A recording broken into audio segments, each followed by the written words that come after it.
Arteta.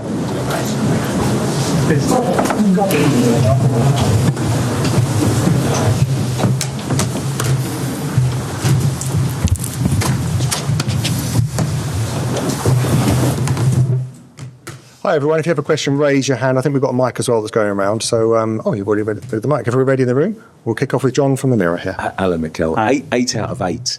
That must give you a great deal of satisfaction. How did you see the game tonight?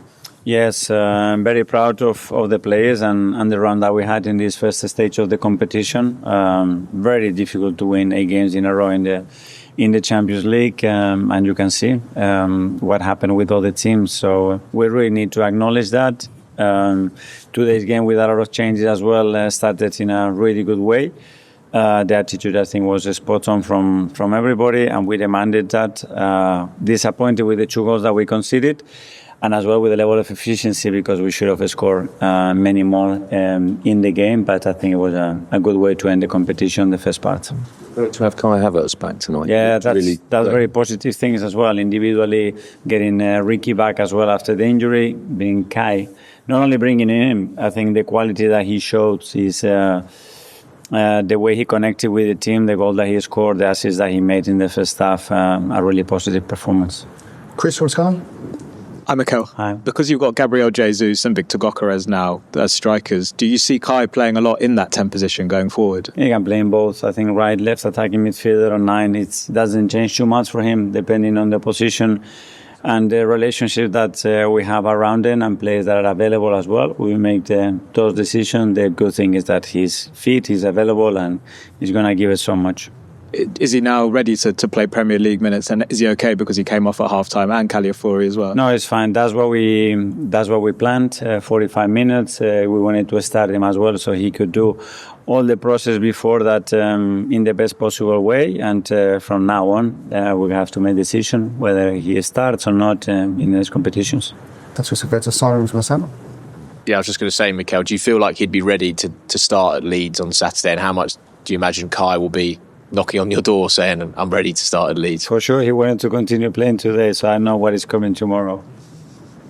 Tom from Reach. Well, Mikel, those 8 wins in a row mean that you guarantee the second leg of every knockout round you qualify for will be at home. How much of an advantage is that for you and Arsenal in the competition? In principle, on paper, something positive. The main thing was as well to avoid another 2 games with the schedule that we have already, and then make the most out of it. We have to wait and see who our next opponent is going to be, and in the meantime, we're going to be so busy with the other competitions. In terms of Kai Havertz's profile, what have Arsenal missed when he was out? Well, it's every player has unique qualities. Kai is a player that gives us so much versatility and threat from different positions because he's a unique player in the areas that he can occupy and the way he gets associated with other players. And he's a player that understands so well the league, what we want to do. He copes really well with pressure as well and with different demands, and he's a player that is going to be really important in this second part of the season.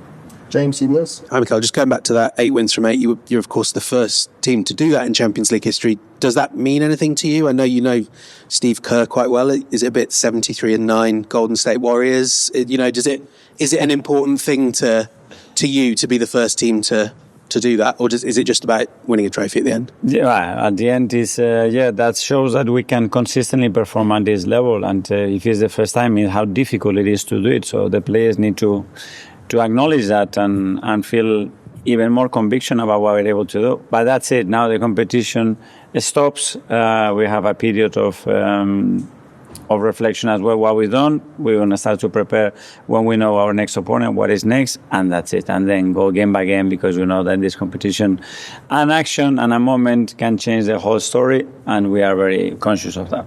Okay, last 2. Firstly, one here. Thank you. Could you please tell us about your opinion about the keeper, Kairat Anarbekov? I think his game was quite good today, and just, this guy is like a big prospect in Kazakhstan. And do you think that he can make in the future it in top 5 leagues or something like that? I don't know. He did have a good performance today and a few very strong performances in the games that I've seen.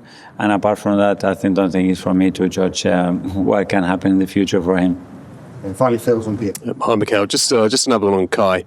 Obviously, he's had a really difficult year, really, hasn't he? 2 big injuries. I know you've spoken about him already, but just how pleasing is it for you to see him be able to do what he did today, and also for him going forward that he's proven to himself that he's still got that in his locker?